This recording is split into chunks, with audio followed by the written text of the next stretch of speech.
Good afternoon, good evening, good morning, good night to whoever you are. My name is Bao and my handle is Bao the Bijin. I've been procrastinating on this video for the longest time, like a few days. So I realized it's so hard to just sit down and film a video. Yeah, girl is doing a lot of side projects. I've been finding it very hard to find time to make a video, but we're back. So last week I actually made a video on how to improve emotional intelligence, which my boyfriend has said that was a really long video.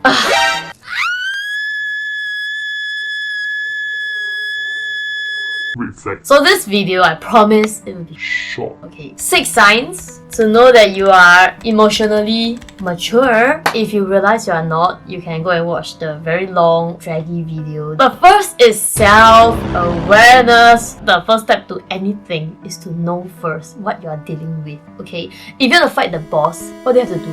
You have to see how big the boss is first, right? How do you know you are self-aware? Say your job always needs you to give presentations. You are always anxious. You really may not know unless someone tells you. So if you actually don't have people telling you, what you can do is to be more mindful of what's happening right now, and then maybe make a conscious note to think back about your day or like reflect on your day. One more thing is you can always journal.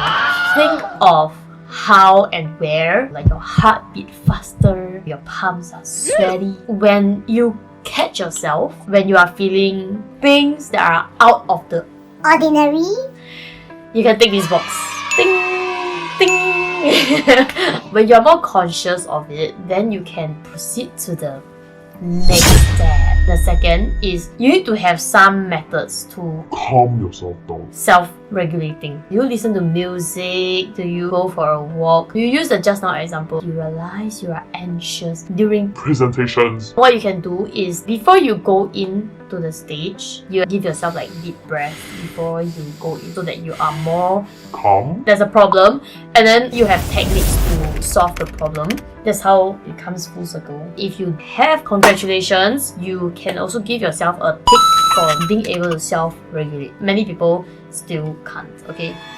Is it very bright? Okay, I think it's better. If you don't have this, right, you can check out my previous video on how you can have self-regulation techniques. The best habit you can have is always to give yourself space with the situation. Whatever it is, before you snap, before you get angry, before you make a very big decision. If you make a decision just like that, right, there is a chance that you may regret it. Try your best not to have regrets in this world. Life is too short to have regrets. Emotional maturity can't be complete if I don't talk about empathy. Is something that you should know, I should know, and everyone should know. Ideally. When people tell you, yesterday my dog died, and your first reaction is, oh, it's only a dog? Please get out of here. And go to my previous video on how to build empathy. Normally, I think women, we just have more empathy. It would be good if people who don't have try to cultivate more of this, because it really shows that you care. If you put yourself into other people's shoes and you listen attentively and you offer support, that's where you know that you have empathy and you can give yourself a tick. Did I just say a tick? A tick! This next one is actually more of emotional maturity. Is taking accountability for yourself.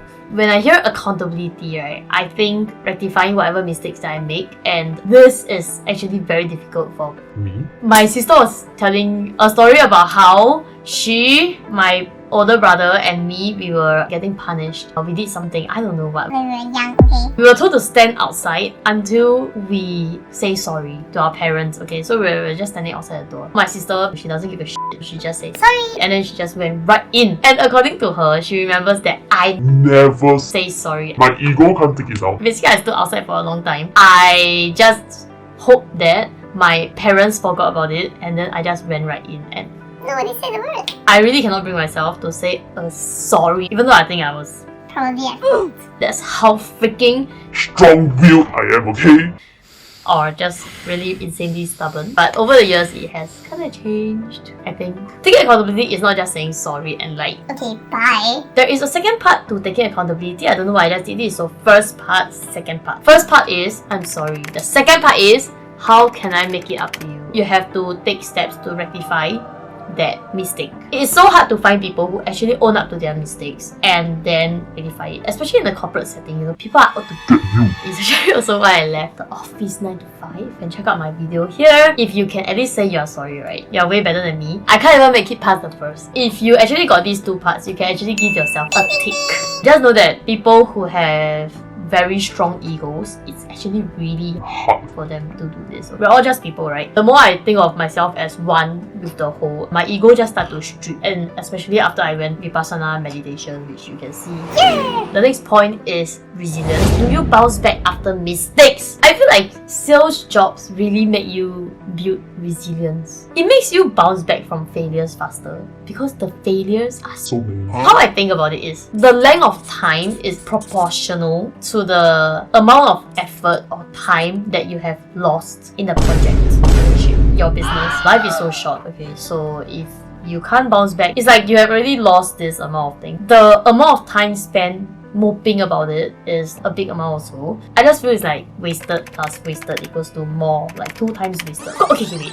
Of course, it's very easy for me to say. Whatever failure you have been through, please give yourself self-care. The truth is, anything worthy in life, You need to go through some pain. if you start a business, you're gonna have to think, The pain is gonna come. you have to push through it. Expect the pain, and then when it really comes, you don't be like so shocked and then you can't bounce back again. Have a growth mindset. Always try to reframe your mind to think. This learning opportunity is not a failure. Always have a mindset that is constantly thinking about growth. Okay, what have I done for this? How could I do it better next time? If you find yourself being able to bounce back from failures, I don't mean like, oh, I trip and fall, so the failure was I didn't. Watch out for the road. Not that kind, okay? What categorizes as failure may not be the same for you as with me. If you find yourself being able to bounce back from what you perceive as a big failure, give yourself a tick there, okay? Because this is Hard. number 6. My previous video, I also talked about maintaining healthy relationships. We always think about social skills in a context that benefits us monetary wise. But We don't put as much emphasis on personal relationships. Personal relationships are what will build us, and they are the base foundation on which we can build our. empire. If you know how to maintain healthy relationships, it will definitely help you in the long run. We all know this, but how much effort do we actually put into this foundation? Read up about how you can maintain relationships. In my last video, I talked about 7 principles for making marriage work. Last time, I also always give the 5 love languages to my friends who just got married. I just think that we don't put as much emphasis on relationships, and that's what this whole YouTube channel is about. It's about cultivating vulnerability, letting your ego down, and also knowing how to deal with the people that you love. Even though you love them, it doesn't mean that you know how to. Love them the right way. And I also love Daring Greatly by Brene Brown. So I actually did a video on it very long ago, but I'm not gonna link it because actually I don't want you to watch it. It's still up. You can find it if you want, but personally I don't really feel that video was very good because it was my 3rd video. Or something like that. But I do really recommend it as a read, or you can listen to it on audiobook. So if you are the one who want to talk things out, want to communicate, and you know how to resolve your conflicts Effectively. and then set healthy boundaries, this tick is for you, and this is like a gold star, okay? We have come to the end of the video. If you like this video, give me a like, subscribe for more content such as this. And if you want me to look into something I really enjoy, interpersonal relationships, how to love each other better, that sort of thing, drop me a comment. So I'll see you in the next video. Bye!